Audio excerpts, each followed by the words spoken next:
Well, hello everybody. Here we are. We are towards the very, very end of an amazing book we've all been reading together for Meadowlawn called The Tale of Despereaux. And I'll be honest, we've read this before at Meadowlawn, but I've never read it. It's in its entirety until this time, and it is a great book, and I'm really, really happy. And I hope all of you have read it. If not, you can always catch up. It is your book. You own it, and you can read it as many times as you'd like. So awesome. So I'm going to read chapters 50, 51, and 52, which is the end of the book. And then I'll come back tomorrow and read the very, very end of the piece that just kind of sums up a couple of things. But man, I'm excited to be the person to be able to read the very end of this book for you. So here we go. Chapter 50, in which the princess says his name. "Princess!" Despereaux shouted. "Princess, I have come to save you." The Princess P heard her name. She looked up. "Despereaux," she whispered, and then she shouted it. "Despereaux!" Reader, nothing is sweeter in this sad world than the sound of someone you love calling your name. Nothing. For Despereaux, the sound was worth everything in his lost tale, his trip to the dungeon and back out of it and back into it again. He ran toward the princess, but Roscuro, baring his teeth, blocked the mouse's way. The princess cried, "Oh no, Rat, please don't hurt him. He is my friend." Mig said, "Don't worry, princess. I'll save the Misi." She took the kitchen knife. She aimed to cut off the rat's head, but she missed her mark. "Whoopsie," said Miggery Sow. Chapter 51. What is that smell? And by the way, I haven't read the end yet, so I'm kind of interested to see how this is going to end. "Ow!" screamed Roscuro. She turned to look at where his tail had been, and as he did, Despereaux drew his needle and placed the sharp tip of it right where the rat's heart should be.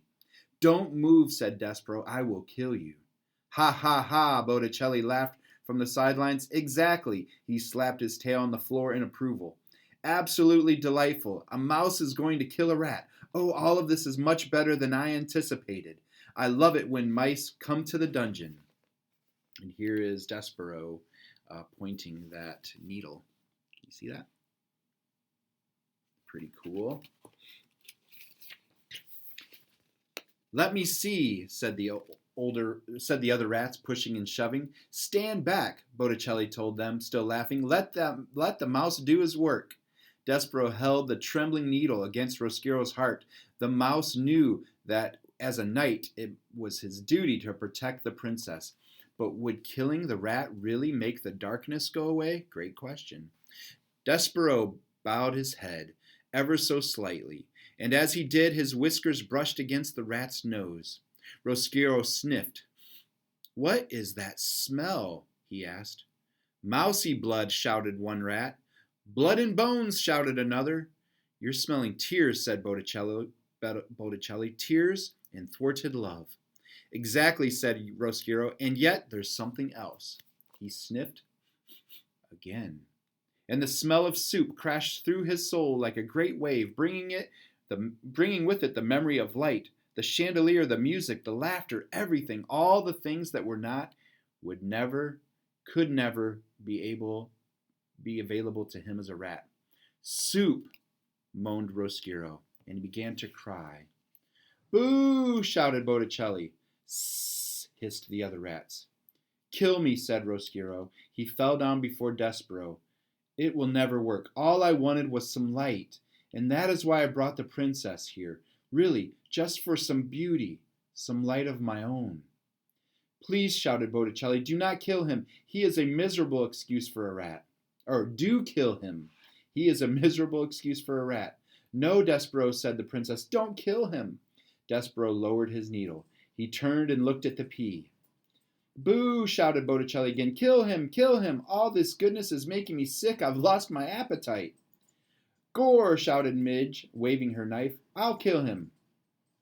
"No, wait," said the princess. "Roscuro," she said to the rat.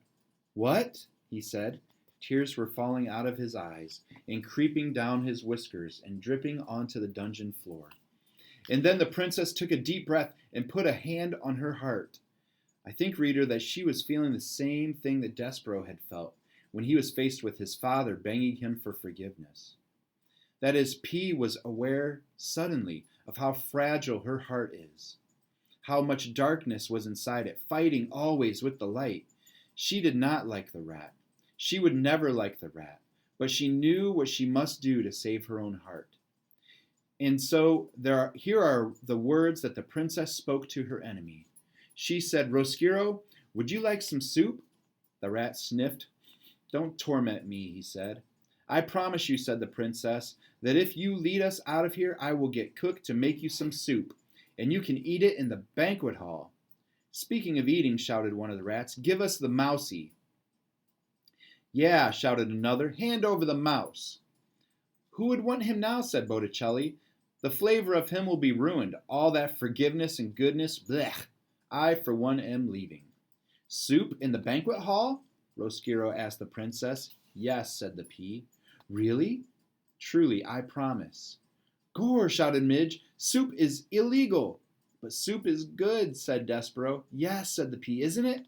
And the princess bent down before the mouse. You are my knight, she said to him with a shining needle, and I am so glad that you found me. Let's go upstairs. Let's eat some soup. And reader, they did. Chapter 52. This is the last chapter, everybody. It's called Happily Ever After. But the question you want answered, I know, is did they live happily ever after? Yes and no.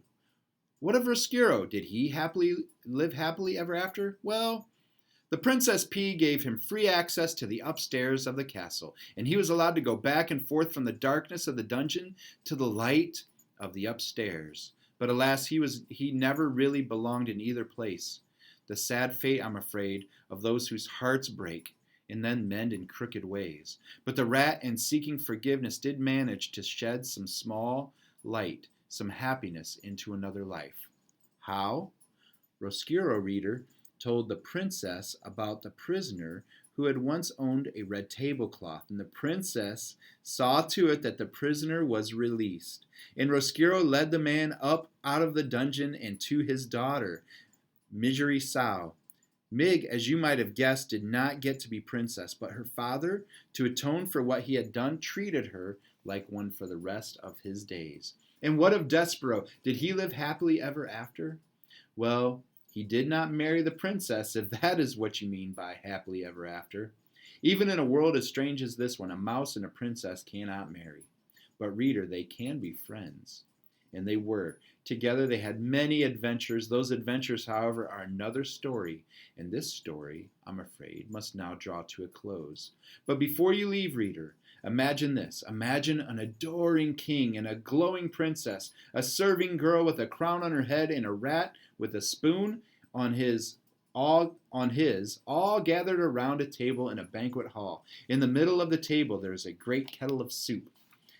Sitting in the place of honor, right next to the princess, is a very small mouse with big ears.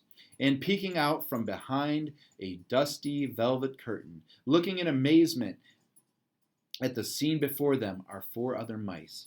Mon Dieu, look, look, says Antoinette. He lives, and he seems such a happy mouse. Forgiven, whispers Lester. Cripes, says Furlough, unbelievable. Just so, says the threadmaster Hovis, smiling, just so. And reader, it is just so. Isn't it? The end. And I'll show you this picture real quick. There you go. There's our picture. Awesome story. I hope you guys enjoyed it. I will be back tomorrow with the very, very last page. Okay? Have a great night. I hope you get a chance to either read this with your parents or even on your own, or at least follow along with me. Have a great day, everybody, and I'll see you on Monday. Go Pirates.